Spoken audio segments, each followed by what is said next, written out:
Amen. Amen. Amen, amen. Amen. Bonjour à tous. Bonjour. Ok, ce matin, je ne serai pas dans les passages bibliques que vous n'avez pas connaissance, mais nous allons les examiner ensemble. Si vous me demandez de vous donner le thème de ce message, je vais dire simplement les signes de maturité. Ou alors les signes de la maturité. Voilà.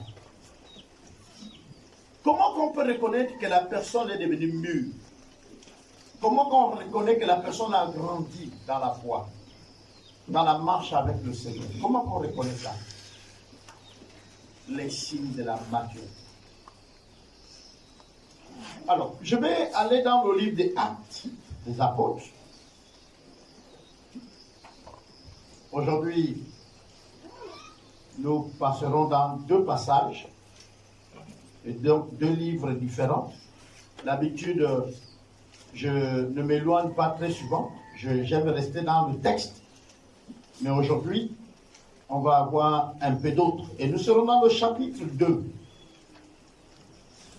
Nous avons déjà fait des lectures en plusieurs reprises. À l'intérieur, il nous parle du Saint-Esprit. Amen, amen. Voilà. Alors, le chapitre 2 dit ceci, à son premier verset. Le jour de la Pentecôte était le jour de la Pentecôte, ils étaient tous ensemblés dans le même lieu. Tout à coup, il vient du ciel un bruit comme celui de vent, impétueux, et il remplit toute la maison. C'est ça aussi chez vous, où ils étaient assis. Des langues semblables à des langues de feu leur apparurent séparément les uns les autres, et s'étaient posés sur chacun d'eux. Et ils furent tous remplis du Saint-Esprit et se mirent à parler en d'autres langues. Si c'est votre Bible, vous pouvez souligner le mot d'autres langues. Vous pouvez le souligner au bic rouge ou bleu. Vous soulignez ça en d'autres langues. Pourquoi? Parce que c'est devenu un débat aujourd'hui dans nos églises, dans nos assemblées par rapport à parler en langue. Et nous y reviendrons prochainement. Parce que quand on fait le parler en langue, il y a ceux qui parlent avec des langues que nous ne comprenons pas, mais qu'il y a des interprètes. Est-ce que vous comprenez? Il y a d'autres, même s'il n'y a pas d'interprète, il parle à une langue où lui, il est édifié, lui qui parle. Et là, Paul dit que s'il n'y a pas d'interprète, tu dois parler en voix basse, parce qu'il n'y a pas d'interprète. Ou alors tu parles et tu interprètes, parce que Dieu peut te donner la capacité de parler et d'interpréter. Mais quand vous regardez bien ce qui est dit ici, la lecture continue à nous édifier, selon que l'Esprit leur donna de s'exprimer. Et le verset 5. Or, il y avait en ces jours à Jérusalem des Juifs. C'est ça, non? Hommes pieux de toutes les nations qui se sont sur le ciel. Au bruit qui a eu lieu, la multitude accourut et elle fut confondue parce que chacun les entendait parler dans sa propre langue. J'ai envie de dire ici, les disciples ont commencé à parler en langue, en des langues. Seulement Dieu qui connaissait qu'il y avait la multitude de langues à Jérusalem avait permis que cet événement où les disciples étaient en train de parler en langue n'était pas très loin du lieu où la fête allait avoir cérémonie. Donc la Pentecôte allait avoir lieu. Et Dieu va permettre qu'il y ait un bruit qui va attirer l'attention de tous ceux qui étaient venus là. Donc, souvent quand il y a un bruit fort et que nous sommes dans un quartier où nous sommes aux alentours de là, le bruit n'a pas l'impression tout de suite d'abord de nous repousser. Pourquoi? Mais parce qu'en tant que les êtres sociaux, nous allons courir vers le bruit pour voir si c'est une situation pour pouvoir secourir les gens qui sont dans la situation. Est-ce que vous comprenez ça? Donc, ce jour de la Pentecôte, c'est la fête. Il y avait tous les Juifs qui sont venus. Il y avait aussi des hommes pieux, c'est-à-dire les gens qui craignaient Dieu. Et ils étaient venus dans la même ville. Et ils sont venus pour célébrer la Pentecôte. Donc la Pentecôte existait, cette fête-là existait bel et bien avant que le Saint-Esprit ne vienne.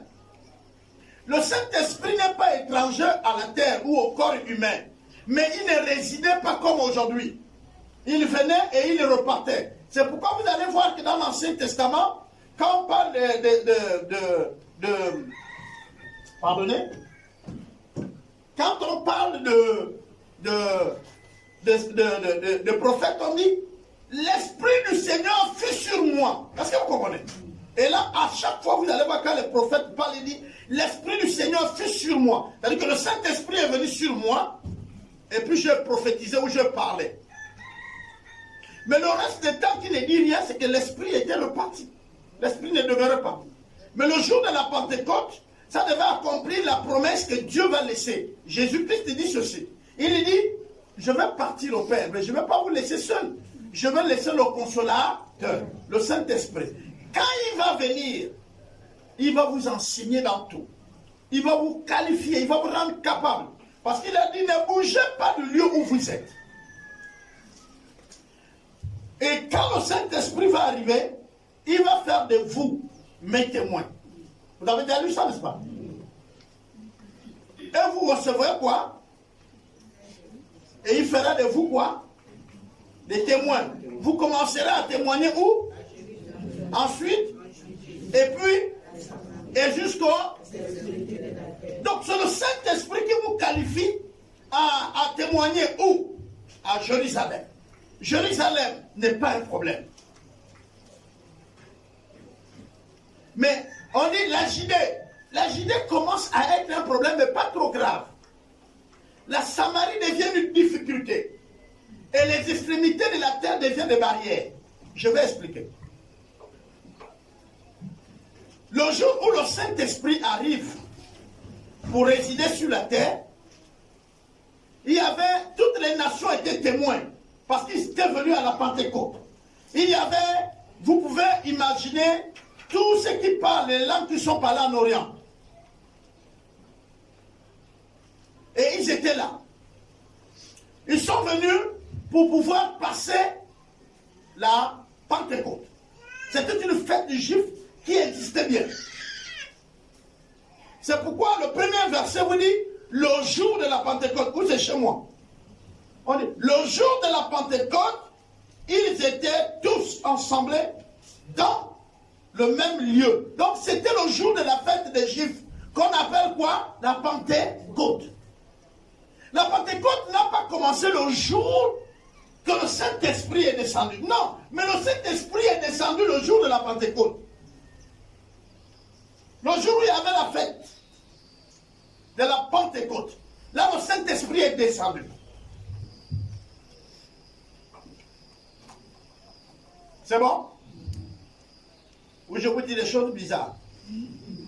Et c'est peu qu'on vous a enseigné que non, quand la Pentecôte fut lieu pour la première fois, Dieu nous baptisa de son esprit. Non, pardon, on t'avait mis en erreur. La Pentecôte existait. C'est comme quand on parle de la Pâque, elle existait. C'était des fêtes déjà qui existaient. Et Dieu va les utiliser pour marquer l'histoire, afin que le peuple d'Israël se rappelle. Parce que ça existait déjà dans leur nature. Dans leur comportement, il y avait déjà ça. Est-ce qu'on a ça? Voilà. Alors, je ne sais pas si nous comprenons pourquoi. Est-ce que nous poussons un peu de réflexion? Nous allons comprendre pourquoi Dieu choisit le jour de fête où tous ceux qu'on appelle les saints, c'est-à-dire les gens qui craignaient Dieu, peu importe la langue qu'il avait ou le lieu, devaient venir à Jérusalem. Je vais vous dire pourquoi Dieu dit aux disciples de ne pas quitter Jérusalem. Il parle ici et le temps est précis. C'est dans l'Ancien Testament. Et dans l'Ancien Testament, c'est la loi qui est encore en vigueur. Maintenant, le Nouveau Testament va commencer avec Jésus. Les évangiles nous montrent la vie de Jésus. Après, nous avons des épîtres qui nous montrent comment les disciples ont vécu. Mais comment que ça va se passer entre le nouveau et l'ancien? En fait, ça va avoir des démarques. La démarque, c'est à partir de la Pentecôte. Jésus vient, il écrit. Mais aussi longtemps que Jésus est vivant, le testament n'a pas de valeur. Le testament a une valeur, c'est quand celui qui l'écrit meurt. Vous ne pouvez pas hériter de moi pendant que je suis vivant. Non, j'ai écrit mon testament, tu peux le lire. Tu vois que je t'ai donné par exemple la voiture. Mais quand je suis encore vivant, c'est ma voiture. Soit tu me tues, soit tu attends. On a ça. Voilà. Quand c'est comme ça, c'est bien. Donc, c'était nécessaire que Jésus meure. Quand vous allez regarder les évangiles, ils vous montrent la vie de Jésus jusqu'à sa mort et sa résurrection. On est d'accord? Mais Actes des Apôtres vous trace déjà la période qu'il va commencer. Les apôtres vont commencer leur œuvre. Donc vont commencer avec ce que Dieu les a enseignés. C'est pourquoi il les avait dit, vous, de tout ce que je vous ai enseigné, tout, je m'en vais. Moi je pars maintenant. Donc c'est là où ça crée l'ancien et le nouveau. Quand il part, il dit ceci. Attendez, ne partez pas. Il faut que l'esprit de mon Père, le Saint-Esprit, que je vous parlais d'habitude, vienne. Et quand il va venir, il va vous qualifier pour être mes témoins. Il va vous donner la possibilité de parler à mon nom. Amen, amen. Amen. Pardonnez-moi.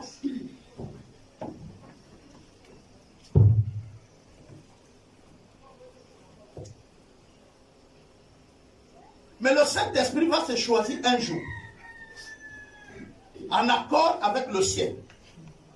C'est-à-dire, Dieu le Père, Dieu le Fils et Dieu le Saint-Esprit, même si ça scandalise certains, parce qu'on vous a enseigné que non, Dieu n'a pas, il y a d'autres qu'on a enseigné que Dieu n'a pas des enfants.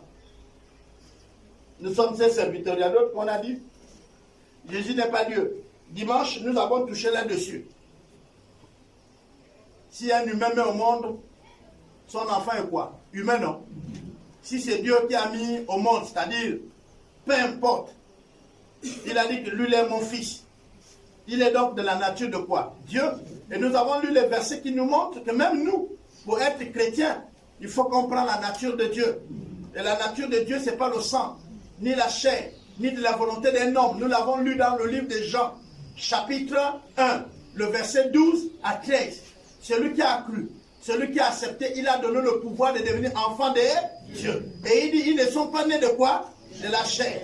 Ni de quoi? De la volonté d'un homme. Ni même du sang, mais de Dieu. Donc si tu es né de Dieu, tu es Dieu. Voilà. Donc il n'y a pas de débat là-dessus. Je n'ai rien à te prouver. Si c'est Dieu qui est mon Père, je suis Dieu. Je suis la nature de Dieu. Même si ça t'embête, mon frère, c'est ça. Hein? Et suivant ce qui est vrai et vérité là. Tu peux ne pas croire. Vous savez, moi j'ai vécu un miracle la semaine. Quand je suis revenu du Togo, j'avais une boule qui montait au niveau du genou. Et j'avais parlé avec Papa Saya pour la possibilité de l'opérer. Et nous étions donc en train de... J'ai pris un certain nombre de produits et on devait le laisser croître pour qu'il atteigne un stade où on va l'opérer. Mais depuis avant-hier, j'ai prié, la boule est partie. C'est Papa Saya qui peut connaître. Si je vous soulève mon pantalon au niveau du genou, il n'y a plus de boule. C'est parti. Je peux montrer. Il n'y a plus. Papa, c'est là. Je n'ai pas pris le produit. J'ai juste prié. Et je sais que Dieu fait. Amen. Voilà. Donc, je ne vous dis pas les choses que je suis en train de raconter. Je vous parle de ce que j'ai vu. Donc, ici, qu'est-ce que le Seigneur Jésus fait? Il a dit, les amis, vous attendez le Saint-Esprit quand il va venir. Lui, il va vous qualifier. Il n'y a que lui qui va vous qualifier. En fait, il va rendre possible le travail que vous allez faire. Oui, vous avez été enseigné. Vous avez vécu avec moi. Mais vous n'êtes pas encore qualifié. Alors, ils ont attendu expressement que le Saint-Esprit vienne et les qualifie. Et le Saint-Esprit est venu le jour de la Pentecôte. Mais ce que le Saint-Esprit fait, c'est que j'ai envie d'aller plus loin. Quand j'analyse, c'est que des hommes qui sont venus de partout, il y a certains peut-être qui ont dit, ah, la Pentecôte là, je ne vais pas aller à Jérusalem, vous comprenez?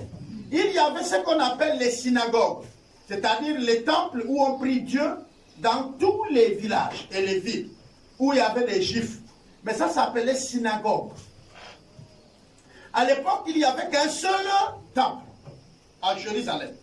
Et pour ceux qui étaient officiels et grands, si toi tu crois que tu es serviteur ou servante de Dieu, tu devais partir de chez toi pour aller au temple. C'est pourquoi quand vous allez lire même l'évangile de Jésus, vous allez vous rendre compte que on dit Jésus monta à Jérusalem. N'est-ce pas? Pourquoi il monte? Mais parce qu'il y avait des fêtes juives qui obligeaient qu'il doit quitter là où il est pour aller à Jérusalem, comme tous les juifs. C'est pourquoi lui, il n'est pas venu abolir la loi, il est venu l'accomplir. Donc lui aussi, il quittait Jérusalem. Vous connaissez qu'à 12 ans, ses parents lui ont pris pour aller à Jérusalem parce qu'il y avait certaines fêtes. On est d'accord? Et il est resté au temple en train d'enseigner. Et donc Jésus aussi, il y avait une fête à Jérusalem et il est monté. Là où même la mère lui avait dit, on vient, il a dit non, montez. Mon heure n'est pas encore arrivée.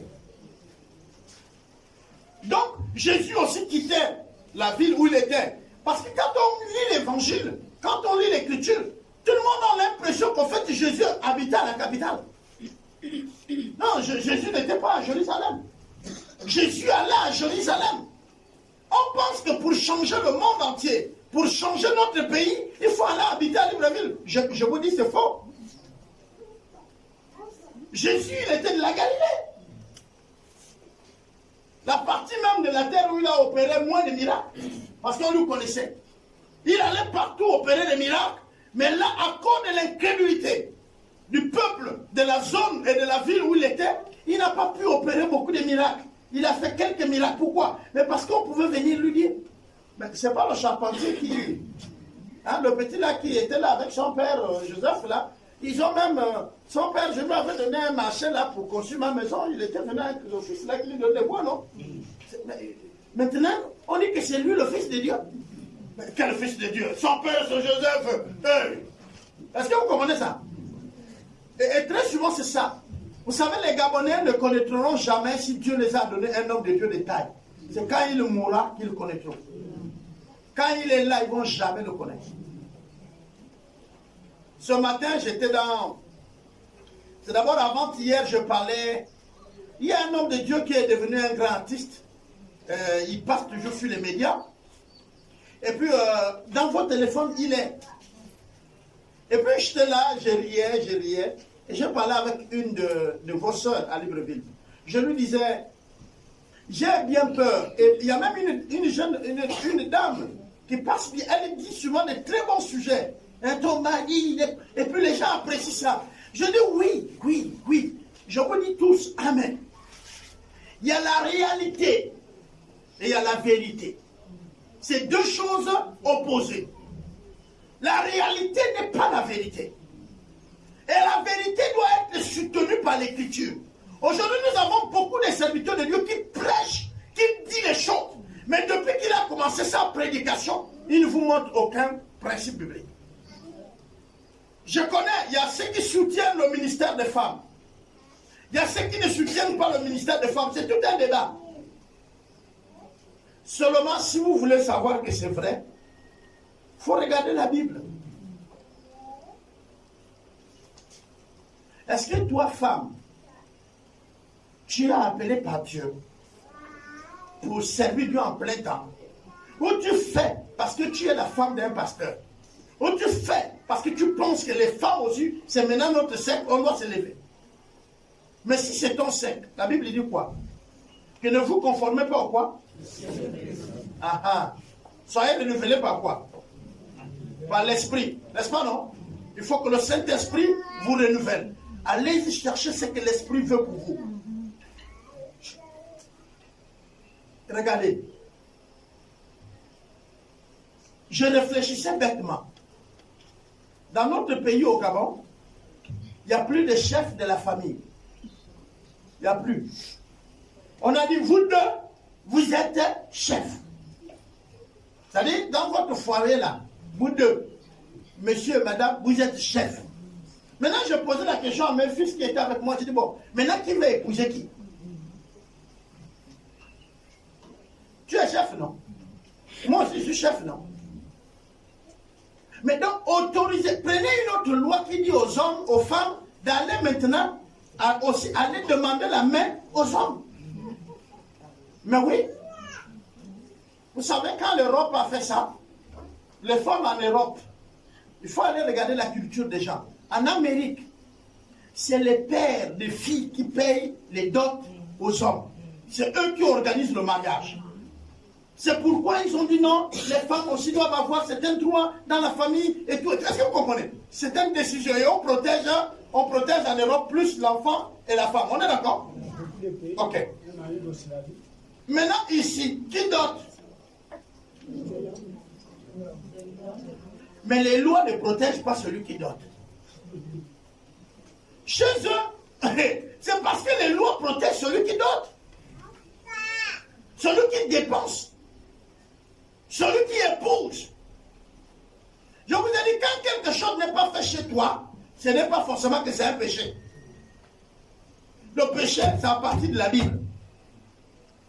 Ça, c'est la loi de Dieu. Et je vais vous expliquer pourquoi.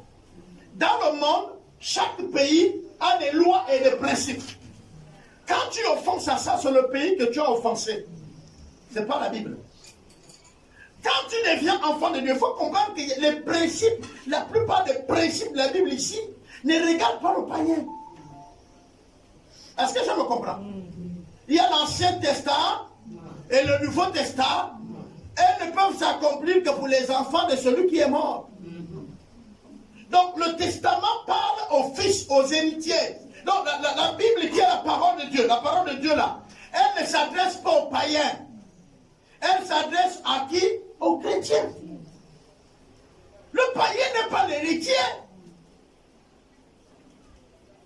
C'est pourquoi il dit les choses saintes ne sont pas pour les chiens. Ça, c'est réservé pour une classe, nous. Les êtres célestes. Les enfants, et je vais parler des filles et des fils de Dieu. Ça, c'est réservé pour nous. Vous partez vers un païen, vous lui dites, il est écrit, qu'est-ce qu'il a à y voir avec ça? Prêche-lui l'évangile, amène-lui à la conversion, au changement. Si ton mari n'est pas converti, il ne peut pas s'appliquer à la parole de Dieu. Ni ta femme. Ne te fatigue pas. La Bible n'est pas un chemin pour lui. Vous vivez ensemble? Oui. Prie pour sa conversion. Même si vous venez dans la même église et que tu te rends compte que le gars avec les principes de Dieu, ça ne concorde pas. Le gars est païen. Prie pour lui. C'est bon? Je veux donc revenir. La Bible dit que, il y avait en 5 jours à Jérusalem des Juifs, des hommes pieux, de toutes les nations, qui sont sous le ciel. C'est ça, non? Au bruit qui a eu lieu, la multitude accourut, et elle fut confondue, parce que chacun les entendait parler dans sa propre langue. Et si on ne parle pas, je ne sais même pas, vous appelez ça le parler en langue. Les autres disent le parler des anges.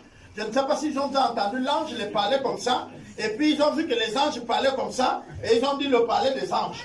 Moi, ce que je sais, on a dit le parler en langue. C'est ce que même dans les dons spirituels, on dit le parler en langue. Ok. J'étais encore jeune. Nous nous retrouvons à une des réunions de jeunes. J'ai vu un des responsables à l'époque il priait, en parlait en langue. Nous tous, on ne comprenait pas. Mais il y avait des frères et des sœurs femmes dans la salle. Et eux, ils pouvaient comprendre le frère priait et parlait en femme. C'était un message destiné à une sœur qui était femme. Le frère qui priait en langue était Obamba, ne connaît aucun mot. Il est encore vivant, ne connaît aucun mot femme. Mais la sœur lui a posé la question à la fin. Est-ce que tu es femme? Il a dit non, je suis Obamba de Okonja. C'est le frère Steve Diundi. Je parle là sur les médias. Il peut voir ce message. Et la sœur avait compris le message dans sa propre langue. Je vous ai parlé des signes de la maturité. N'est-ce pas, non? Dans notre marche avec Christ. La maturité spirituelle.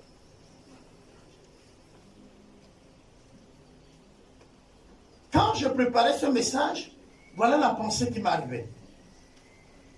Dieu me disait, observe la nature. Et c'est ce que je vais vous dire de faire ce matin avec moi. Nous allons observer, nous allons un peu nous projeter, pendant que nous sommes dans cette salle, à regarder les arbres fruitiers. Peu importe l'arbre fruitier que tu es en train de te fixer sur ce matin. Il a commencé par une graine. Vous êtes d'accord avec moi? Ensuite, il a poussé. Au bout de 1 ou 2 ans, vous remarquez qu'il est grand de taille. Et même parfois, il vous dépasse la taille, n'est-ce pas, non? Vous le reconnaissez par son feuillage. Mais il ne vous est pas encore utile. Est-ce que je suis d'accord avec vous jusque-là? Il va pousser jusqu'à un stade. Il va faire 2 ans, 2 ans et demi. Et puis, qu'est-ce qui va naître en vous par rapport à votre arbre? Qu'est-ce qui va naître à vous? Quand votre arbre atteint cet stade-là, qu'est-ce qui va naître à vous? Oui. Qu'est-ce qui va naître à vous? Je parle avec vous. L'espoir. L'espoir de quoi? De le voir donner les fruits. Mais pourquoi vous avez l'espoir qu'il va donner le fruit? Non. Parce qu'il a atteint la maturité. Croître, il va continuer à croître même quand il donne le fruit.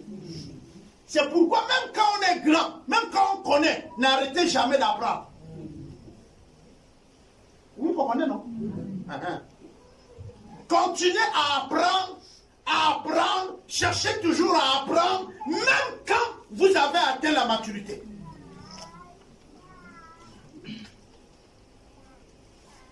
Même quand tu es retraité, apprends. Et je vous ai dit, on n'apprend pas forcément en allant dans une classe. Parfois on apprend quand on reste tranquille. On observe les autres vivre. On écoute les autres parler. On visite les autres. On voyage dans d'autres lieux. Est-ce que vous comprenez? C'est comme ça qu'on apprend. Mais également on apprend en choisissant les bonnes émissions à la télé. On apprend quand on fait la lecture dans les livres. On apprend. Il faut lire, lire encore. On apprend. À chaque fois que tu lis, tu mets en toi. Alors, nous allons continuer dans notre observation. Vous avez l'espoir que votre arbre va donner les fruits. On est d'accord, non? Si on vous demandait, on vous posait la question, pourquoi vous avez l'espoir qu'il va donner les fruits? Vous avez dit parce qu'il a grandi. On est d'accord? Mais poussez un peu la réflexion plus loin.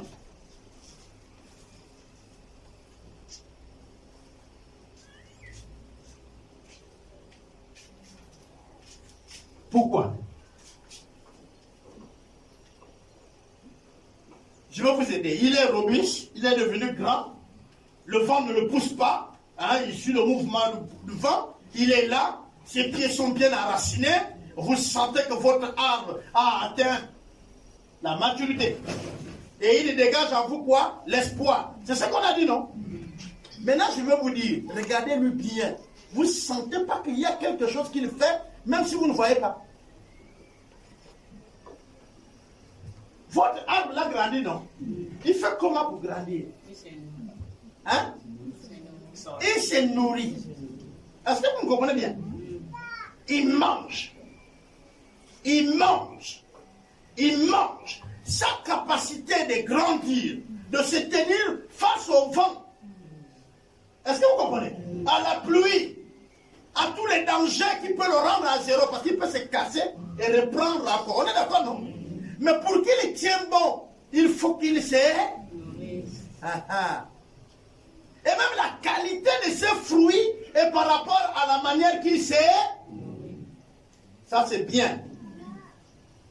Donc, vous comprenez qu'en réalité, nous aussi, pourquoi on parle qu'un chrétien a atteint une maturité spirituelle, c'est qu'il se nourrit bien. Et quand il se nourrit bien, il se nourrit encore, on peut voir même la qualité de sa vie, même sur sa santé, même sur sa manière d'être. Je vous dis, même la peau, la manière que la personne est, vous pouvez sentir que la personne est stable. La stabilité, ce n'est pas les biens qu'on a acquis. Est-ce que vous comprenez? La stabilité commence de l'intérieur. Quand tu as la paix, quand tu as l'amour pour autrui, je vous ai dit, répondez aux besoins des autres pour devenir riche. On vit que pour les autres. Si vous répondez aux besoins des autres, vous allez voir que les autres vont répondre à votre besoin. Et la vie est toujours ainsi. Et je vous ai dit, c'est simple. Quand quelqu'un vous dit, je mène un projet, qu'est-ce qui se passe? Il faut étudier le projet. C'est que je m'en vais. Je suis dans un quartier. Le quartier, là, j'ai envie d'investir. Je m'assois. Je regarde quels sont les besoins des gens du quartier.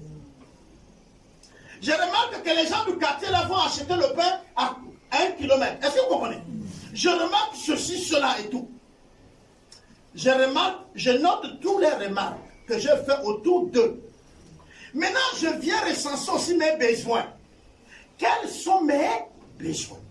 Moi, j'ai besoin d'avoir un bon lit. J'ai besoin d'avoir une bonne chaussure. J'ai besoin d'avoir une belle maison. Est-ce que vous comprenez? Ça, c'est mes besoins. Mais comment je vais faire pour répondre à mes besoins? Je vends du pain parce qu'eux, ils vont loin. Je leur propose le pain proche. Est-ce que vous comprenez? Je vois que eux, pour trouver de la sardine, eux, ils vont au Carrefour. Je leur présente la sardine. Écoutez, vous avez près de 6 mois, ils vont d'abord dépasser chez vous. Ils ne sont pas encore habitués. Certains arrêtent, quelques membres de la famille, c'est 6 mois. Après les 6 mois, et ils s'habituent à vous. Et là maintenant, ils vont acheter. Le bénéfice que ça va jaillir, tu vas répondre à tes besoins. Alléluia. Amen. Mais c'est quand tu réponds les besoins des autres. Comment? Quand tu réponds plus aux besoins, plus tu es riche. Si tu réponds seulement en vendant le pain au beurre et tout, ça va prendre du temps à combler tous tes besoins. Donc chaque mois, tu dois grimper, tu dois croître, il faut être créatif, attentif, observateur. Qu'est-ce qu'ils ont comme besoin? Quand tu vois les enfants passer là, vous allez où? Oh, maman nous a envoyé payer la boîte de sardines. Tu dis, ils ont besoin de sardines ici. Ça mange la sardine. Est-ce que vous comprenez? Quand vous venez au marché, vous payez ce qu'ils ont besoin dans le secteur que vous êtes. Vous êtes allé payer les serviettes, vous êtes allé payer les pouces-pouces de bébé, vous avez rempli votre magasin. Est-ce qu'ils ont besoin de ça? Tu vois qui dans ton quartier payer son bébé les pouces-pouces? Est-ce que vous comprenez? Tu as ouvert le magasin, mais le magasin ne répond pas aux besoins. Hey, quand on veut monter un business, c'est ça. On répond aux besoins des autres pour répondre à ton besoin. Il ne faut pas que tu cherches à avoir plus. Non. Qu'est-ce que je dois faire? Tu observes le milieu où tu es. Réponds aux besoins des gens. Même si pour le moment, tu ne les vois rien faire, ils vont arriver. C'est leurs besoins. Vous comprenez, non? C'est leurs besoins, ils vont arriver. C'est leurs besoins. Même si au commencement, et ils te dépassent, parce qu'ils sont habitués à l'autre qui est un peu plus loin. Mais ils vont se rappeler. Une fois, ils passent, 2 fois, mais il va dire, attends, je pars chercher quoi loin là-bas, pendant que c'est là.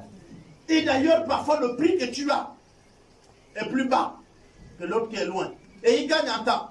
J'ai ma mamie de faire le manioc sur le feu. Je veux l'huile. Le quart d'huile est là à côté. Et il y en a plus haut. Je fais quoi? Je prends là ou je vais plus loin? Parce que c'est déjà au feu. Est-ce que vous savez? Donc, on parle de bien regarder ce qu'on veut faire. Et là, on parle de bien se nourrir. Et quand on se nourrit bien, on grandit bien, n'est-ce pas, non? Et quand on grandit bien, c'est qu'on va atteindre quoi? La maturité. Et maintenant, la maturité, là, comment on reconnaît que le chrétien, là, il est déjà mature? Nous avons dit qu'on reconnaît que l'arbre a atteint la maturité, c'est quand il produit quoi? Eh bien, nous allons regarder, pour atteindre la maturité dans la vie chrétienne, eh bien, nous aussi, on produit le fruit. On produit le fruit. C'est pourquoi je vous ai dit les signes. On va lire quoi? On va lire Galates 5, le verset 22. Vous allez voir le fruit de l'esprit. C'est-à-dire les signes même de la maturité. C'est ça. Quand vous lisez ça, vous lisez les fruits de l'esprit. Vous lisez les fruits de l'esprit. Vous pensez, mais le fruit de quel esprit? C'est toi, c'est tes fruits. C'est ce qui montre que toi, tu as atteint la maturité. Allons-y à Galates. Bon, on va faire ceci. Les jeunes, ouvrez Galates. C'est bon? Voilà. Parce que vous donnez aux jeunes le micro. Vous donnez à un des jeunes le micro. Hein? Alors, nous sommes dans Galates 5. On va lire à partir du verset d'abord 23. On va lire le 23. Lis le 23. Galates 5, verset 23. La loi n'est pas contre ces choses. Ah, non. Plus haut, 21. Commence la lecture là-bas. Okay. Donc, oh oui.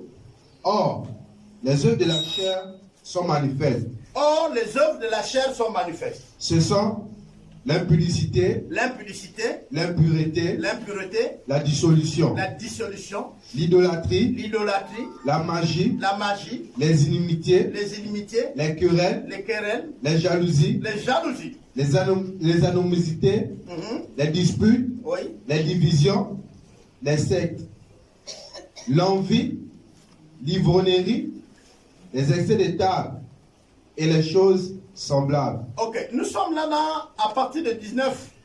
Et quand on regarde là, on voit quoi? On dit les œuvres de quoi? Hein? On dit les œuvres, non? Vous pouvez remplacer par les fruits de la chair. Quand quelqu'un se comporte dans la chair, il vit dans la chair, voilà donc les choses qui se manifestent en lui. Et les choses, c'est quoi? Reprends petit à petit. Quoi? L'impudicité, l'impureté, la dissolution, l'idolâtrie. Bon, on va aller d'abord. L'impurité, c'est quoi? Hein? Oh? Il est impur, n'est-ce pas, non? Mais c'est quoi être impur? C'est vivre dans l'eau? Ok. Ça, c'est bien. Ensuite? L'idolâtrie. On va aller doucement. L'idolâtrie, c'est quoi?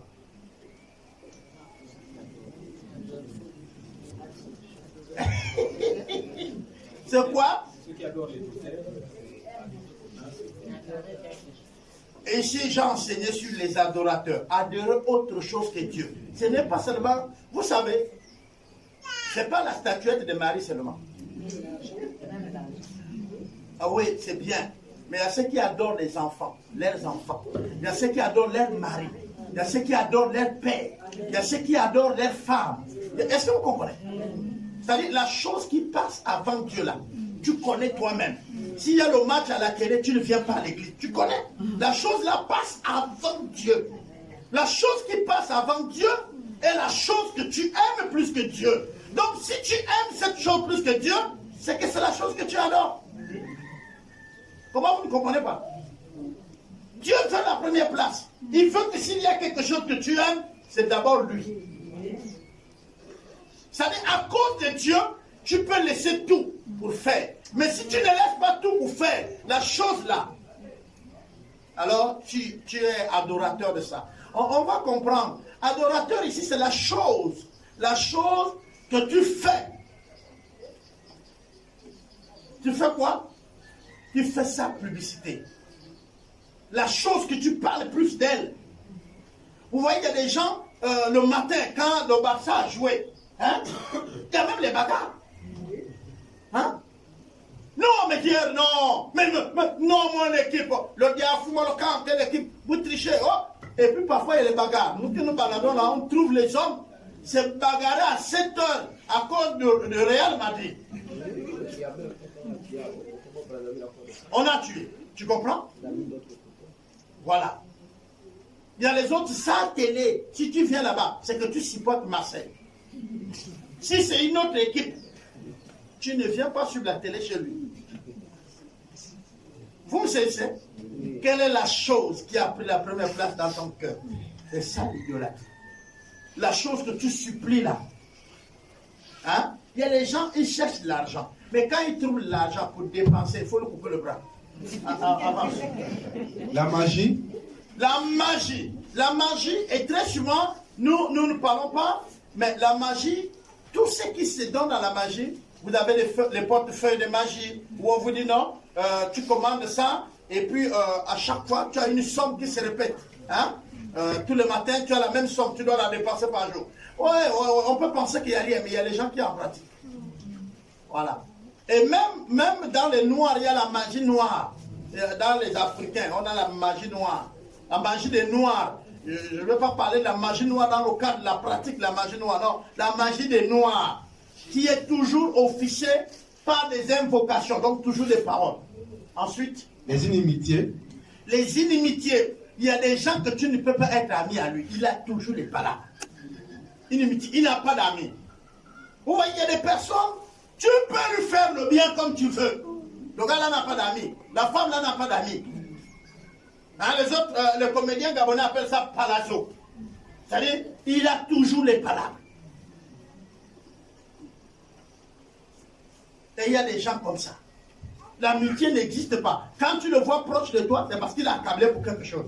Dès qu'il a la chose, et parfois, toi, qui es habitué à faire de l'amitié, tu es même embêté, mais pourquoi il se comporte comme ça? Eh non, tu dors même pas parfois bien le soir parce que tu ne comprends pas son comportement là. Parce que toi, tu as posé aussi ton cœur là-bas en croyant que c'est l'ami. Il y a les gens qui ne seront jamais vos amis. Ils ne viennent vers vous que pour les intérêts. Et ils sont toujours querellés. Ils cherchent toujours des petits problèmes. Les querelles. Les querelles. Alors là, tant pis pour toi si tu as pour voisin un querellé. Donc même tes enfants jouent comme ça, ou même la feuille de caillon jette, ça passe dans son terrain. Oui, vous, je sais, vous voulez me tuer. Ah. Et puis, je félicite les hommes qui sont mariés aux femmes querellées. Félicitations. Vous avez besoin que Dieu soutienne votre cœur. Chaque chose, frère, le matin, quand tu te réveilles, tu dis, c'est le cantique. Soutiens-moi, Yahweh, oh. Soutiens-moi, Yahweh, oh. Soutiens-moi, Yahweh. Donne-moi la paix. Donne-moi la paix. Vous là, les jeunes frères, vous demandez la main sans consulter les aînés. Allez-y, du courage. On dit que c'est que le vieux voit assis. Tu peux te lever, tu ne verras pas. Hein? Quand on dit vieux là, même les vieilles mamans que vous voyez là, d'abord on dit que les femmes âgées instruisent quoi? Les nouveaux couples, non? Ou les nouvelles personnes, pour qu'eux ils sachent comment vivre dans leur futur mariage. Mais est-ce que vous vous asseyez même avec eux? On te dit non, il faut aller rendre, même on te donne le pain, va donner, hein? Ma soeur va donner à maman Marie-Louise. Maman Marie-Louise l'habite même où? Ah! Faut se chercher à connaître là où maman Marie-Louise habite. Oui. Les jalousies. Les jalousies. Je vous ai dit, quelqu'un a sa voiture. Il passe en vitesse, ça t'énerve en quoi? Non, mais attends, ça t'énerve en quoi? Nous sommes là. Tu as vu qu'il fait les malins comment? On conduit la voiture comment? Oh, lui aussi fait les malins parce qu'il a eu la voiture. Hein? Non, mon frère. Ça, c'est la jalousie. Apprenez à être content quand l'autre a. Alléluia. Quand l'autre a est fort, ton cœur veut te montrer le contraire. Tu dis mon cœur. Mon cœur, voilà ce que la parole de Dieu te dit. Sois content quand l'autre a quelque chose. Mon cœur, soumets-toi à la parole de Dieu. Parce que parfois notre cœur est en conflit avec nous, n'est-ce pas, non? Dis à ton cœur, arrête d'être jaloux. Mon cœur, reste tranquille. Je te parle à toi, mon cœur. La parole de Dieu dit que nous devons apprendre à être contents avec les choses d'autrui. Et il faut parler à votre cœur.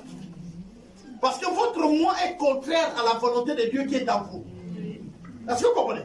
Donc tu peux parler à ton cœur. Tu peux même parler à ton pied. Pourquoi tu m'amènes toujours là où je ne veux pas? Les disputes. Les disputes. Bon, ça, c'est dans le couple. Hein? Tu manges là, tu regardes. L'autre, tu ne sais pas l'effort que l'autre a fait. Mais tu as, ça c'est quoi quand même tu as mis dedans? Hein?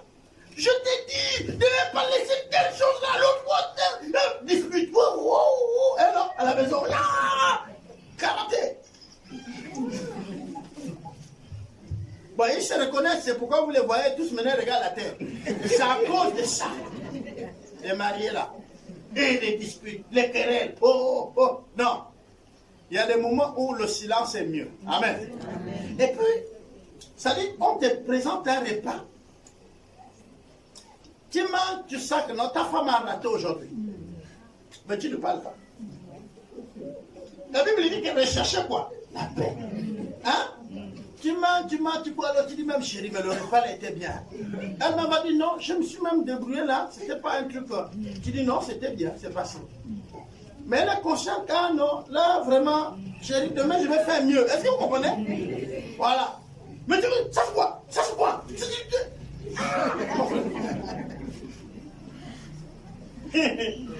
Parfois, c'est encore toi, tu es au travail, tu appelles. Chérie, comme quand je vais arriver là, je vais aller vite à la réunion, s'il te plaît, repasse-moi telle tenue. Elle a la marmite au feu.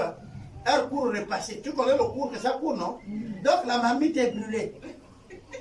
Et quand tu viens, tu oublies que c'est toi qui as appelé pour dire que laisse d'abord la nourriture, va repasser. Hein? Ah, c'est ça. Parce que quand même tu se brûle là, même si on change de marmite, c'est déjà un peu amer. Hein, non? Bon.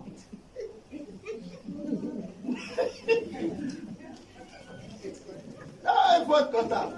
Les divisions. Les divisions. Les divisions, ce n'est pas les séparations.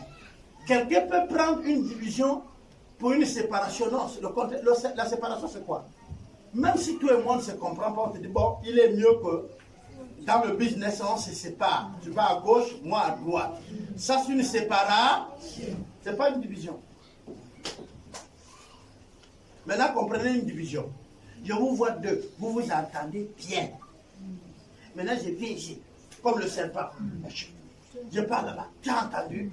Là, je divise deux personnes. La division vient de l'extérieur. C'est quelque chose qui vient nuire à votre amitié. Est-ce que vous comprenez? Mais la séparation, c'est vous deux qui estimez qu'on ne peut plus être ensemble. Eh, je ne sais pas si vous comprenez. J'ai envie de vous dire, aucun tribunal n'a divisé un couple, mais il les sépare. Quand les deux mariés là ne s'entendent plus bien, vous arrivez au tribunal, vous demandez divorce, non?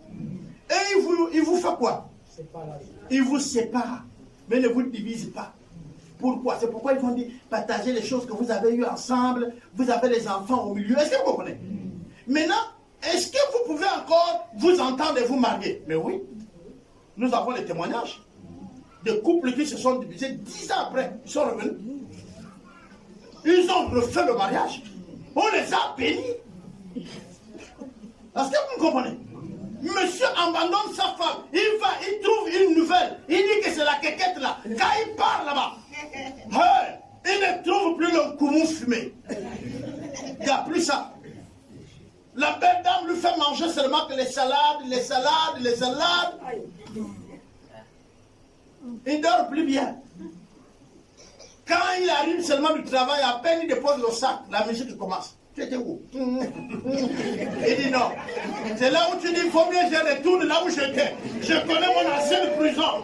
Hein, est-ce que vous comprenez là? Il dit, je connais mon ancienne prison. La nouvelle est là. Et là, il faut avoir le courage d'aller dire à l'autre, pardonne-moi. Est-ce que vous comprenez? Ah oui.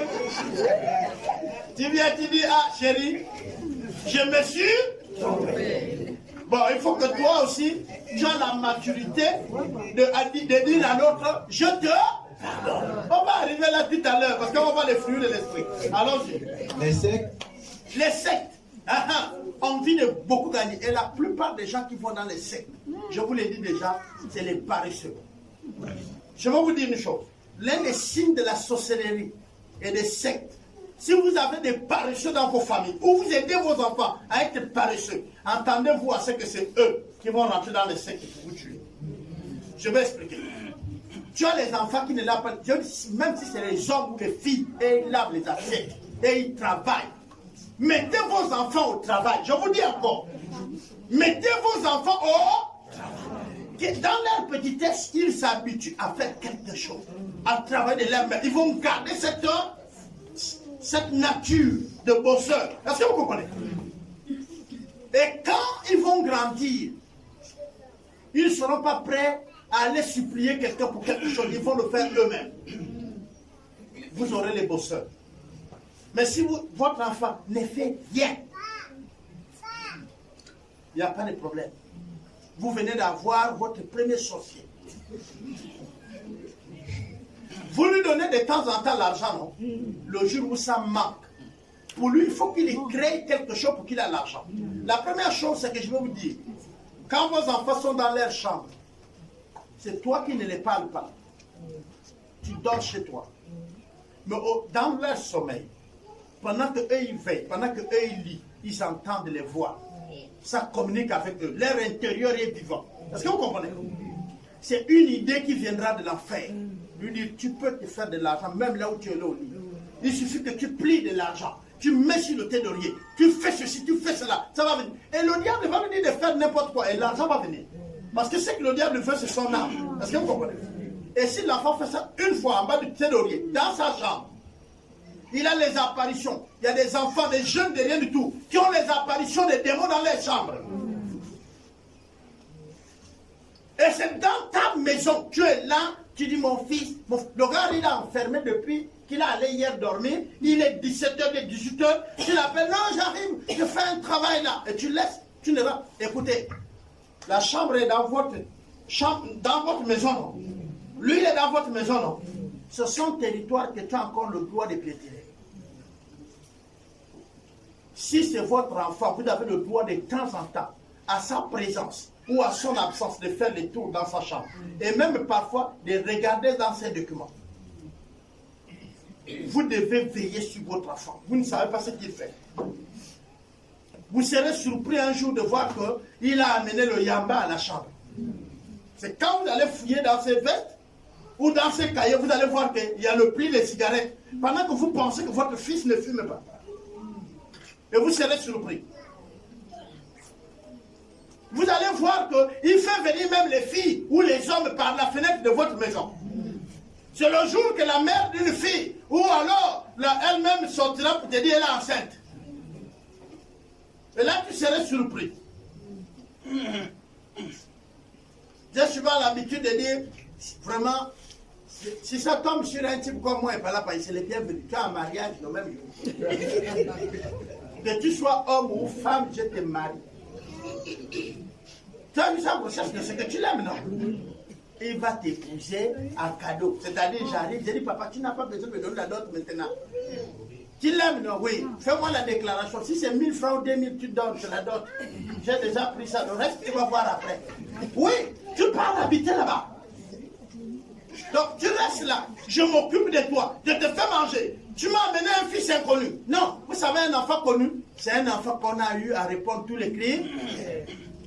Tu viens avec ma fille, tu l'épouses. Et j'ai la joie de voir les petits-fils. C'est quoi ça? Je ne sais même pas si celui que tu as eu là, c'est lui-là le père. Mais l'autre qui va arriver. Et le troisième, finalement, ça devient quoi? Tu Tu comprends? J'ai l'enfant de Boniface, j'ai l'enfant de Matthieu. C'est quoi? C'est l'Afrique en miniature. Non, sois sérieux. Et vous voyez, quand je parle comme ça, vous voyez seulement les enfants filles, non? Mais même vos enfants garçons font ça. Ils grossissent là-bas, ils grossissent là-bas. Tous les enfants là, ils viennent chez toi. Fais quoi? Et le gars, il n'a aucune responsabilité. Non, mais juste, c'est le même jour que tu quittes ma maison avec tes enfants. Mais oh, j'ai pitié. Moi, je n'ai pas pitié. Là où moi, je n'ai pas pitié. Moi, je te chasse avec tes enfants. Je n'aurai pas pitié. Moi, là, si c'est moi, mais là, tu pars. Si tu veux une chose, c'est la bénédiction. Je prends mes mains, je mets sur ta tête, je dis, fils, le temps est venu. Tu vas à gauche, je pars à droite. Tu vas à droite, je pars à gauche, je reçois. Oui. Vous savez, nos papas et nos mamans, avant, quand ils avaient marre, le propriétaire de la maison faisait le bagage de l'autre et il jette devant la porte, n'est-ce pas, non? Dès que tu reviens de tes balades ou quoi, tu vois ton sac est dehors, celui qui a mis le sac là est assis. Il ne parle même pas. Tu ramasses ton sac et tu te démets. Donc tu allais bringuer toute la nuit au bar, tu as laissé ton bébé pleurer. Quand tu viens le matin là, et le bébé, et le sac, depuis 6 heures, je suis assis dehors. Le bébé est là, tu sors là, je te parle même. Ah, mon fils, sois le bienvenu. Je prends le bébé, je dis, papa, maman, prends ton sac. Fais un peu. Moi, j'ai envie de dormir. Ensuite, quoi? L'envie. L'envie. Les envies. Et les envies, ça, c'est le problème des femmes. On vous vend tout. Les yeux, les oreilles, les paupières, même les autres, je ne connais pas les noms. Ça là, c'est quoi? Vous enlevez ce que Dieu a mis et vous écrivez pour vous-même. Toutes les femmes savent faire les dessins. Il n'y a pas une femme qui ne dessine pas. À l'école, quand on nous disait dessin, les femmes disent ah, aide-moi, aide-moi. Mais pour se dessiner sur eux-mêmes. Et ils savent. Non, il faut éviter ça. Les envies. Tu as les vêtements, mais tu ne fais qu'accumuler. Tu as le tissage, mais tu te fais même les dettes. Ça, les envies, c'est quoi? Avoir toujours ce qu'on voit. Oh, ça là, oh, ça c'est beau, oh. Donne-moi ça. Oui, ça c'est bon. Et ça c'est plus des femmes. Je sais qu'il y a aussi des hommes qui ont ça. Hein? Ouais, il y a des hommes qui ont ça. Mais les femmes, vous dépassez. Pour ça là, vous n'avez pas de concurrence. L'ivrognerie. Bon, l'ivrognerie ici c'est la bulle. La bulle et la boisson. Les excès de table. Dans la gloutonnerie. Alors, quand j'enseignais l'autre fois, chaque assiette a des limites. Est-ce que vous savez ça? Non, chaque assiette, quand vous regardez dans l'assiette, vous voyez les traits, non? En fait, c'est des limites que la nourriture doit s'arrêter pour le goûter. Et puis les assiettes là, je vais vous expliquer. Il y a les assiettes des entrées, il y a les assiettes des desserts. Mais en Afrique, nous on achète les assiettes qu'on voit beau. Est-ce que vous comprenez où belle? On vient avec ça à la maison. Les limites, on s'en fout. Et le riz là, on dame ça comme ça pour que ça tienne. On charge, on met le on touche ça comme ça pour que ça ne tombe pas. On va vite, on va vite. Et quand on mange, on ne finit pas là. Vous péchez 2 fois. Non seulement vous avez fait ce qu'on appelle la gloutonnerie, c'est-à-dire vous avez eu les envies de beaucoup manger. Comme vous n'avez pas terminé, vous avez gaspillé le repas. Donc ça fait 2 fois que vous avez péché. Oui, mais justement, vous avez fait du gaspillage de la nourriture. Oh, regardez bien, quand Jésus multiplie le pain et le poisson, à la fin, il dit aux disciples de ramasser les morceaux. Et il dit, il ne faut pas gaspiller la nourriture. Il est mieux. Et ça, j'ai appris avec les Américains. Va te servir un peu, tu viens manger. Si tu penses que tu peux encore prendre, tu te lèves, tu vas en jeter. Est-ce que vous comprenez? Mais ce n'est pas que tu prends beaucoup et puis tu ne finis pas. Et quand on va dans les cérémonies africaines, quelqu'un a pris 4 morceaux de poisson. Il a mangé à peine un morceau. Et les 3 autres sont là. Et parfois, il fait même exprès. Les arêtes des autres qu'il mange, il les rejette sur le sol. Et il a gaspillé le repas exprès. C'est pas joli. C'est là où on vient des péchés. On gaspille la nourriture. Je parlais de problème de l'Afrique. Le problème de l'Afrique, on peut tout dire. Les amis, n'accusez pas les Blancs. Je vous parlais. Bon, maman Vicky est tailleur. Est-ce qu'il y a d'autres tailleurs dans la salle ici? Il y a d'autres qui sont tailleurs. Il y a que ma Vicky. Bon, quelles sont les personnes qui ont des métiers, des commerces et tout? Les tailleurs ne livrent jamais les habits le jour du rendez-vous. Jamais. Hein, non? Bon. Nous voulons faire un business. Moi, j'ai envie de vendre les costumes. Je vois les hommes de Dieu ici. Je leur dis, j'ai amené des beaux tissus. Je peux vous vendre. J'appelle mon tailleur. Il vous fait des vêtements bien. Et puis, je vous les livre. On est d'accord? On s'entend. Le tailleur donne la période. Il dit, la fin du mois, il livre les costumes. Nous tous, on sait qu'il ne va pas livrer. On est d'accord? Du coup, toi qui veux faire ce business-là, est-ce que tu vas réussir? Bon, maintenant, allons-y avec le même business. Je prends les mesures des hommes de Dieu ici, les anciens, les pasteurs et tout. J'envoie en Chine. Est-ce que j'aurai ça à temps? Oui. Donc vous comprenez que c'est dans notre nature. On ne se développe pas parce que les autres nous bloquent. C'est faux. C'est parce que dans notre nature, on ne comprend même pas le business. Bon, toi tu as le manioc, tu as les champs de manioc. Je viens te voir, j'ai envie de faire le foufou. Je te dis, livre-moi le manioc. La première chose que tu vas me dire, papa, je n'ai pas la voiture. Hein, on est d'accord, non? Mais non. Tu calcules combien va te coûter la voiture. Combien va te coûter les femmes qui vont aller avec toi déraciner et tu me taxes. Est-ce que vous me comprenez? Mais pourquoi tu t'es mis à la négation pour dire, je n'ai pas les femmes qui vont aller, je n'ai pas la voiture? Mais c'est parce qu'on n'est pas habitué. C'est pas, non, on n'a pas. Cette culture-là, on n'a pas. Donc la première chose, c'est d'aller chercher ce que nous, on n'a pas. Et il y a beaucoup de choses que nous, on n'a pas pour pouvoir se développer. Nous devons aller les chercher. S'il vous plaît, allons-y chercher ce que nous n'avons pas. Ensuite, je vous dis d'avance, comme je l'ai déjà dit, que ceux qui commettent de telles choses n'hériteront pas le royaume de Dieu. Ok. Verset 22. Oui. Mais le fruit de l'esprit. Ok. On va dire maintenant le fruit de la maturité. C'est-à-dire tout ce que nous avons vu là, ça nous rabaisse. Vous pouvez regrouper cela comme étant dire les fruits du rabais. C'est ce qui nous rend médiocres. Les jalousies, les querelles, les divisions. Est-ce que vous comprenez?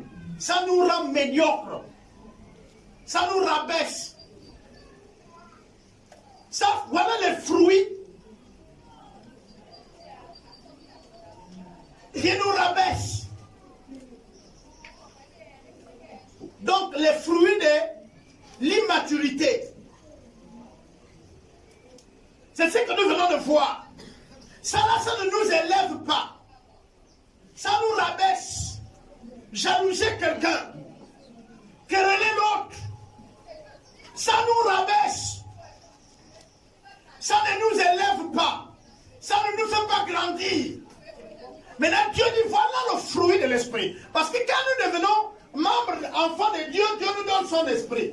Et son esprit n'est pas venu pour nous assister seulement. Il doit nous faire croître. Et quand il nous fait croître, nous allons manifester les signes que nous avons grandi avec l'esprit de Dieu. Et le signe, c'est quoi? C'est l'amour. La première chose que vous allez avoir, c'est l'amour. Mais on dit ici, le fruit, c'est l'amour. On n'a pas dit l'amour de ceux qui t'aiment. On a dit tu auras l'amour. Ok. Dieu est le modèle par excellence de l'amour. Est-ce que Dieu a des personnes qui n'aiment pas? Hein? Quand vous lisez Jean 3,16, il dit Dieu a quoi? Il a aimé qui? Dieu a tant aimé. Dieu aime tellement quoi? Le monde. Et nous tous on connaît que le monde. Le monde. On parle du monde, non? Donc, c'est-à-dire cet océan des humains qui sont de partout. Que toi-même, si Dieu te ouvre les yeux là, tu vas voir, il y a un qui est en train de voler, il y a un qui est en train de tuer, mais Dieu les aime. Je me fais comprendre. Donc, l'amour que Dieu parle ici, ce n'est pas conditionné. Et là, c'est le français qui ne nous aide pas. En hébreu ou en grec, on sépare les amours. Il y a l'amour entre mari et femme. L'amour entre le père, la mère et ses enfants. Est-ce que vous comprenez? Les enfants et leur père. Il y a l'amour entre membres de la famille. Mais ici, ce n'est pas cet amour-là. C'est le grand amour. Amour agapé. On a ajouté le mot agapé chez nous pour témoigner que c'est l'amour de Dieu. C'est de cet amour-là qu'on parle. Il faut que vous commenciez à aimer les gens. Vous savez, admettons qu'on nous donne, on te donne tout de suite de l'argent. Et on te dit, tu vois, l'entrée de votre église là, c'est pas beau. Quand il pleut, il y a la boue. N'est-ce pas, non? Nous avons calculé, ça fait 75 millions. Voilà les 75 millions pour les travaux de là, jusqu'ici, mettre le goudron ou quoi? C'est là où on va voir. Si tu aimes les autres, tu vas goudronner ça. Mais si tu n'aimes pas, tu connais. Je ne sais pas si tu me fais comprendre. Si moi je ne vous aime pas, je mets les trottoirs, je mets encore la boue rouge au milieu, qu'on appelle la latérite. J'envoie les dames, je m'entends avec le chef d'une entreprise qui a un peu de goudron, on verse ça sur la latérite là. On prend, et là c'est pas un peu la machine, on prend quelques cailloux avec la pelle, on fait ça. Vous avez déjà assisté quand on fait ça? Dès que tu freines seulement, il n'y a plus rien. Mais on jette comme ça. Et puis quand nous on dit, waouh, la route est goudronnée aujourd'hui. Voilà ce que nous pouvons voir de ça. Et puis on va à l'autre. La joie. La joie. La joie, ce n'est pas d'abord pour tout le monde. C'est d'abord pour toi. Si tu as en joie, mon frère, tu n'auras pas les AVC. C'est pourquoi le Seigneur dit, soyez toujours soyez toujours joyeux. Vous n'aurez pas de l'AVC. La tête, les nerfs ne tirent pas. C'est-à-dire que quelqu'un t'insulte, mais tu es joyeux. Il ne te perturbe pas. Est-ce que vous comprenez ça? Mais comment avoir une joie comme ça? C'est l'esprit qui dort. Quand on te verra joyeux, alors on dira tu as atteint la maturité. Parce que tu as traversé tout ça pour arriver là. Quand on te verra, tu aimes les autres, donc aimable, on comprendra que tu as atteint la maturité. Vas-y. La paix. La paix. Avoir la paix avec tout le monde. C'est pas facile, hein? Parce qu'eux, ils ne veulent pas la paix. Mais toi, tu dois avoir la paix. La paix que tu as et que tu donnes aux autres n'est pas synonyme qu'il n'y a pas de problème. Mais on reconnaît que tu es un homme de paix, tu es une femme de paix. Voilà l'un des fruits que tu dois avoir. Quelqu'un t'insulte, tu dis sois béni. Oh, il y a tel problème, tu regardes la situation, ça ne nécessite pas d'aller au tribunal ou de traiter comme ça. Bon, on passe dessus, on avance. Est-ce que vous comprenez? La Bible dit que si cela ne dépend que de vous, soyez en paix avec tous. Ça veut dire quoi? Ça veut dire que si c'est les autres qui crient, oh, je t'amène au tribunal, tu viens et tu te défends. Vous comprenez, non? Mais si ce n'est que de toi que ça doit aller au tribunal, tu dames dessus. Je ne sais pas, je ne fais comprendre. Vous devez toujours rechercher quoi? La paix. Vous devez toujours rechercher quoi? La paix. La patience. La patience. Et là, il y a un problème. L'un des fruits de l'esprit, c'est être patient. Être patient. Être patient. Être patient. Je répète, être patient. Est-ce qu'on comprend ça? Non, il y a papa qui vient de te promettre une chaussure. Papa n'a plus la paix. Le gars rentre, papa t'a dit non. Papa t'a dit non. J'ai dit, je vais faire. Mais papa fait. Ah, ça, c'est les enfants. Mais papa, mais ce n'est pas seulement ça. Nous aussi, quand on prie le Père, je vous comprends parfois, vous êtes dans l'intercession, vous êtes en train de persévérer. Mais est-ce que c'est vrai, vous persévérez? Hein? On dit que celui qui demande les lunettes, qu'il croit qu'il les avait déjà reçues. Sinon, il ne les aura pas parce que il est comme, on va dire, les vagues de l'océan qui frappent le bord. Alors, un tel homme ne peut pas croire que Dieu lui donnera les lunettes. On est d'accord? C'est quand tu demandes les lunettes, tu es serein que j'aurai mes lunettes. Essayez, vous qui avez des enfants, essayez de faire croire à vos enfants qu'ils n'auront pas le goûter lundi. Là, en ce moment, tu réfléchis comment l'enfant là va aller à l'école sans goûter. On est d'accord? Là, c'est dimanche là. Demain, il faut aller. Vous êtes en train de réfléchir là. Est-ce que vous pensez, vous posez la même question à l'enfant, il va vous dire qu'il réfléchit. Lui, il joue, il fait tout ce qu'il sait que demain, il y aura quoi? Le goûter. Où tu vas trouver le goûter, c'est pas son problème. Est-ce que vous comprenez? Comment tu vas trouver le goûter, c'est pas son problème. Je suis allé chez le pasteur Serge, j'ai tout maintenant les saucisses partout, parce que je sais que le goûter est passé. Ah, c'était hier. Ok? Je suis avec papa Pierre Claver. Parfois, on a fait des marchés là. Je lui dis, papa, bon, on va prendre 1000 000, on paye les jours. Et il dit, ah, le père des enfants, les demain, vraiment. Je regarde à côté, je ris. Bon, vous, quand tu es avec les papas et les mamans, parfois, je titille comme ça. Je suis avec, papa, ça est ici, là-bas. Tu le vois, il vient voir ma mère, fais la monnaie là, pour ceux qui vont au lycée là. Bon, vous comprenez, les 500, je fais ça. C'est que l'enfant, même la monnaie, l'argent que tu vas lui donner demain, il ne sait pas comment tu vas trouver ça. Mais ce qu'il sait, c'est que demain, il va payer le taxi pour aller. Mais pourquoi vous ne voulez pas vivre comme ça? Un jour, j'ai prié Dieu.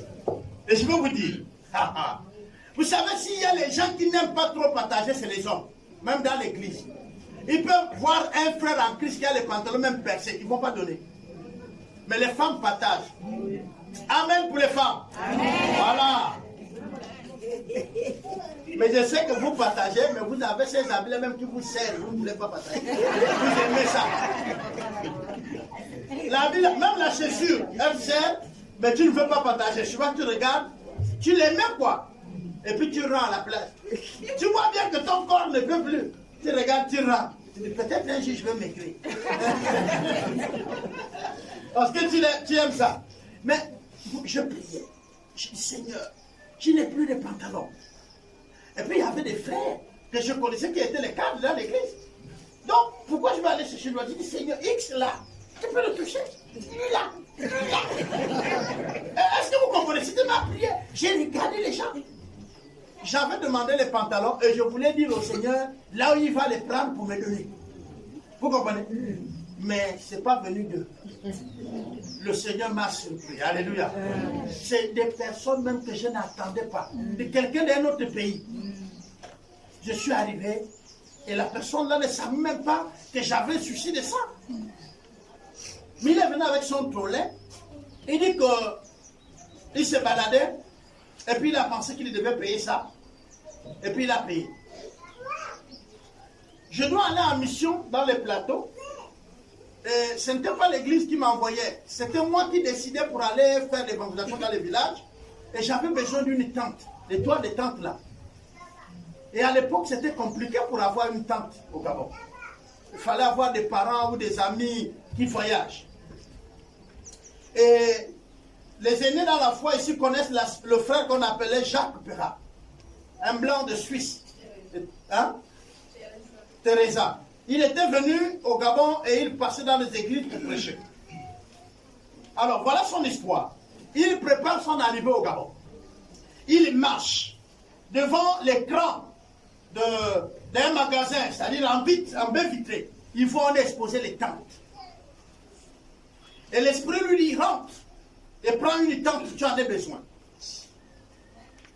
Il rentre, il prend une tente. Et il se dit à lui-même, peut-être qu'au Gabon où je m'en vais là, on va me chasser d'une maison je vais dormir peut-être au bord de la route ou je ne sais pas. Donc, l'esprit me dit de prendre la tente, je la prends. Il prend, il met dans son sac et il vient avec. Il a fait 1 mois à Libreville où il prêchait dans toutes les églises confondues. Alliance chrétienne, Bethany, Nazareth, on l'a invité partout. Ensuite, il est invité au Gabon, dans le Haut-Ogooué, à Mwanda, et ensuite Bethany, il arrive à Maboukou, à France. Il prêche le premier jour, il prêche, quand il s'arrête, Dieu lui dit, et par la faillie Albert. C'est un blanc. On est suivi sur YouTube. S'il est encore vivant, il se peut que là où il est, il va suivre ça. Si c'est faux, qu'il démentit. Et si c'est vrai, qu'il dit. On lui dit, et par la faillie Albert. Et il lui dit pourquoi. Il dit, la tente que tu as amenée, la tente là, c'est pour lui. Remets-lui la tente. J'ai encore la tente là jusqu'aujourd'hui à la maison. Si vous me dites dimanche de vous l'amener, je l'amènerai. Remets-lui la tente. Pendant ce temps, je suis dans les villages et c'est aujourd'hui qu'il commence sa conférence et c'est aujourd'hui que je suis arrivé. Donc j'arrivais comme aujourd'hui, mais je ne suis pas arrivé à la conférence. Il va faire, le pasteur, c'est Boukila, Simon. Il vit, il est en France, au Gabon, il peut témoigner. Il va chez le pasteur et il lui demande, est-ce qu'il y a quelqu'un ici qui s'appelle Albert et Palapaï? Le pasteur lui dit oui. C'est mon ancien. Il dit, il est où? Je veux le voir. Il dit, non, tu ne peux pas le voir aujourd'hui. Il est allé évangéliser sur les plateaux. C'est probable qu'il rentre demain. C'est peut-être demain soir. Il dit, ça tombe bien, demain soir. Et tout le monde s'est étonné de voir que maintenant il vient prêcher, il a mis une tente sur le corps comme ça. Donc la tente au dos, il a mis ça sur le côté et il vient. Et puis tout le monde... Le pasteur qui était là, il y a le pasteur Makouba, Joseph. Hein? Et il touche même la tente. Oh, mais mon frère, ça c'est bien. Ça se met bien pour l'émission et tout. Il dit oui, c'est pour l'émission. Mais il ne la donne pas.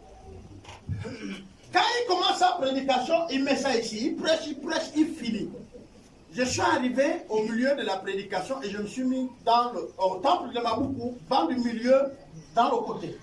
De ce côté droit. Mais le banc du milieu.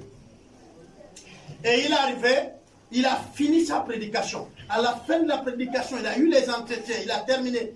Et il a demandé au pasteur Boukila et l'autre, et Joseph, de me demander de ne pas partir. Il dit non, mais ne pars pas. C'est l'orateur qui veut te rencontrer. Donc, si on te dit ça, tu dis qu'il a encore vu quoi chez moi, non? Voilà. Donc, j'étais là. Et à la fin du culte, il a fini, il terminait à 20h. Et là, il vient vers moi. Il me dit, c'est toi, Albert? Je dis oui. Et par là, bon, je te gaspille un peu. Je dis oui, c'est bien moi. Il dit, je me baladais tranquillement en Suisse, sans inquiétude. Je savais que je vis au Gabon. Et là, Dieu m'a demandé de regarder à travers une vitrine. Et j'ai vu une tente. Et Dieu m'a dit, prends-la. Je l'ai pris sans pour autant savoir à quoi ça va me servir. Je me suis dit, peut-être qu'au Gabon, on va me mettre dehors, on ne va pas me loger, je vais dormir dessus. Mais hier, c'est dans mes bagages, partout, les provinces que je suis allé, c'est dans mes bagages. Mais Dieu m'a dit, c'est pour toi. J'ai dit non. Dieu lui a dit non. J'ai dit non. Il a pris la tente et il m'a donné. Je l'ai, la tente. J'ai dit merci, nous nous sommes séparés. Amen, amen. Amen. Donc voilà ce que Dieu fait quand on est patient. Et pourtant, je peux encore vous citer même mes sacs à dos. La plupart, vous voyez, j'ai des sacs à dos. Mais l'histoire de mes sacs à dos est compliquée. C'est une relation entre Dieu et moi. Je prie, les gens payent. Un des sacs que j'ai, c'est un païen qui a payé à Paris. Un païen paye le sac. Il arrive ici, il ne sait plus qu'est-ce qu'il faut faire avec le sac. Il donne à son frère qui est chrétien. Le frère dit, je fais quoi? On fait quoi avec le sac à dos? C'est pas mal les choses. Le frère qui est chrétien m'appelle après culte. Il dit, frère, passe à la maison, j'ai un truc pour toi. Je viens, il prend le sac à dos. Il dit, ça, c'est bien avec toi. Vous me voyez avec les sacs à dos, mais il faut chercher à connaître l'histoire des sacs à dos et moi. J'ai prié Dieu pour une pala.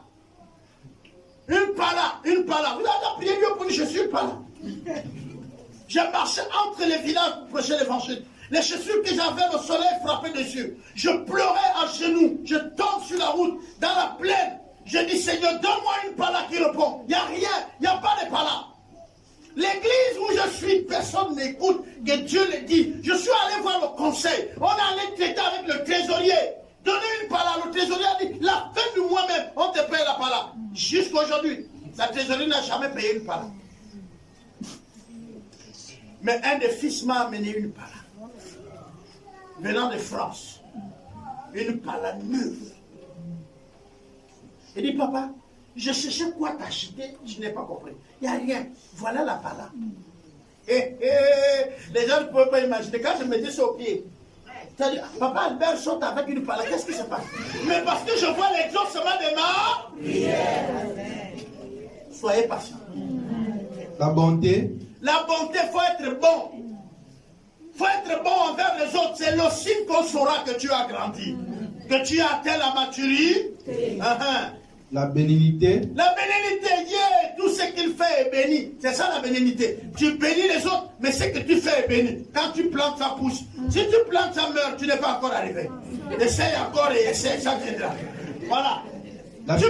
Tu plantes l'oseille, il y a l'oseille, tu plantes. Ça sort. Mais pour grandir,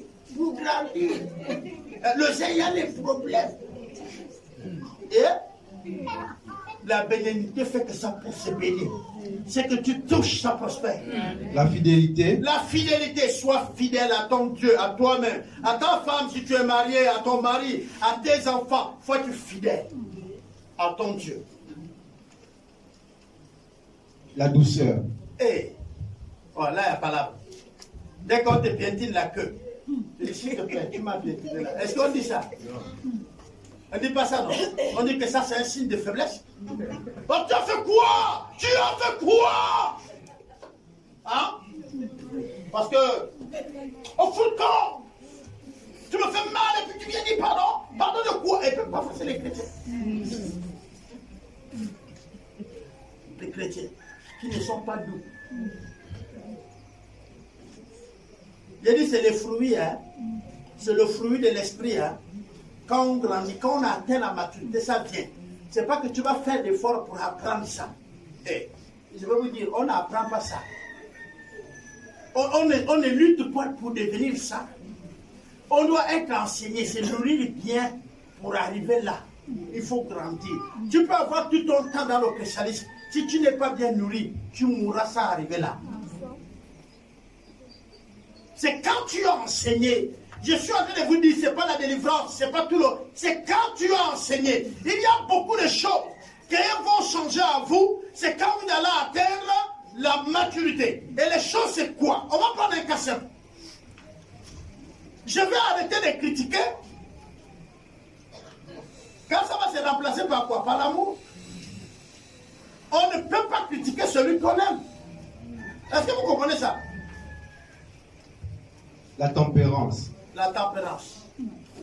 Et avance. La loi n'est pas contre ces choses. La loi n'est pas contre ces choses. C'est-à-dire même le monde dehors là n'est pas contre ça. Au contraire, la loi est avec ça.